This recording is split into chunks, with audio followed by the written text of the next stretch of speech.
Can lawyers more effectively be agents than agents who are not lawyers? I think the answer to that is unequivocally yes. The person who's best suited to serve as an agent is someone in whom you can place consummate trust.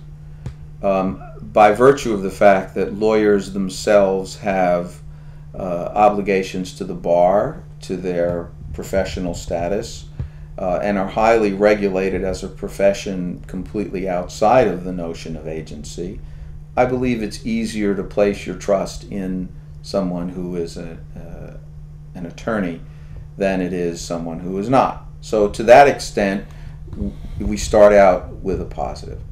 The second positive is that we're highly regulated, and by virtue of our requirement to follow both the ethical considerations and the regulatory considerations of the National Basketball Player Association, I believe that lawyers become a more responsible proponent on behalf of their clients. So in addition to the trust, you have someone who probably has a greater attention to the detail associated with his responsibility, the ethical requirements associated with his responsibility, and to the needs of the client in the context of both the regulatory and ethical expectations. Every opportunity for a player ends in a contract in some form.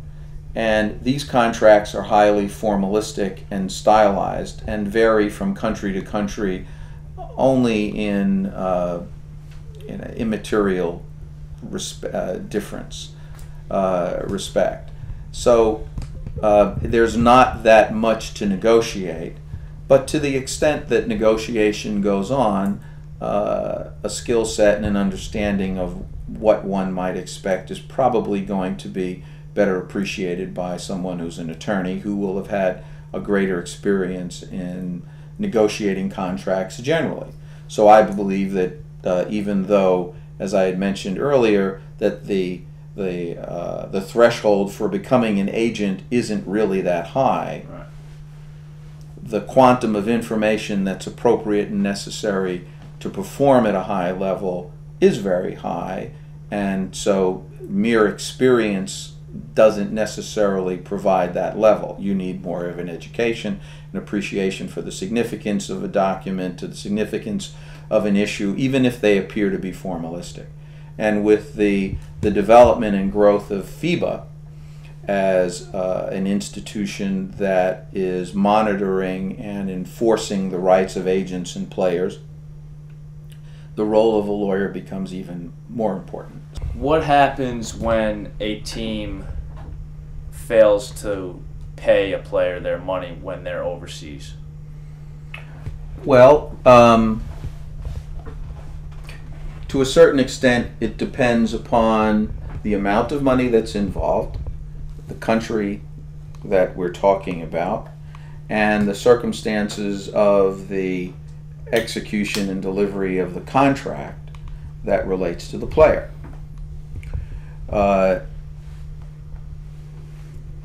If the contract was one that is subject to the regulations of FIBA, there is a protocol for pursuing payment. It's a fairly rigorous and disciplined protocol. It could be very, very expensive to pursue. And so therefore, one tends to utilize that approach only when the amount of money at stake is adequate to support the costs associated for recovery. Recognizing, of course, that if one wins that case, or the complaint against the team that's failed to pay the player, in theory at least, you have an enforceable judgment against that team, which, if you can collect, will result in the player being fully paid and any costs that you've incurred or the player has incurred in connection with recovering those funds being reimbursed.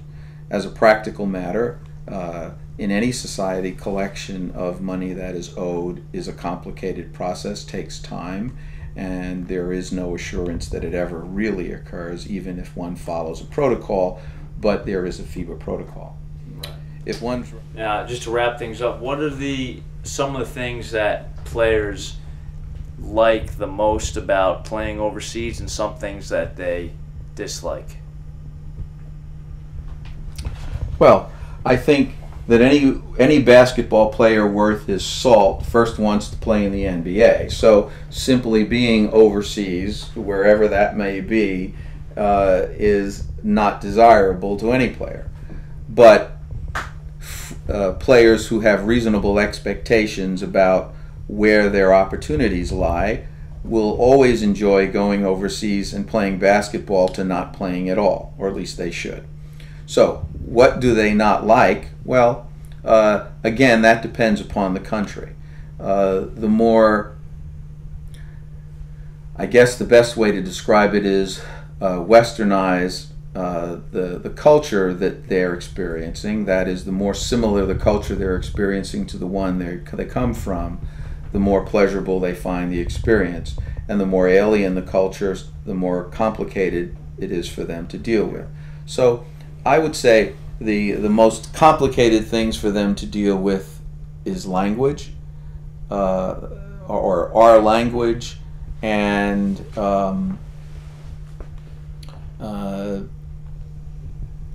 their fit with the cultural expectations of the environment that they're in.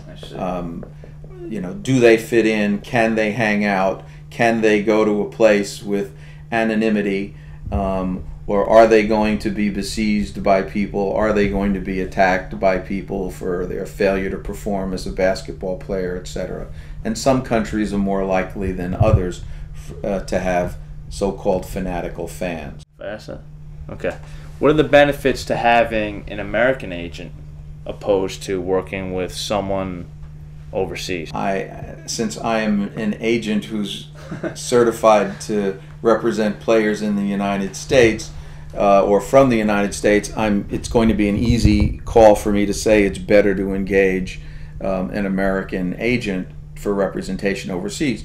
But as a practical matter, our focus tends to be different than the focus of a European agent.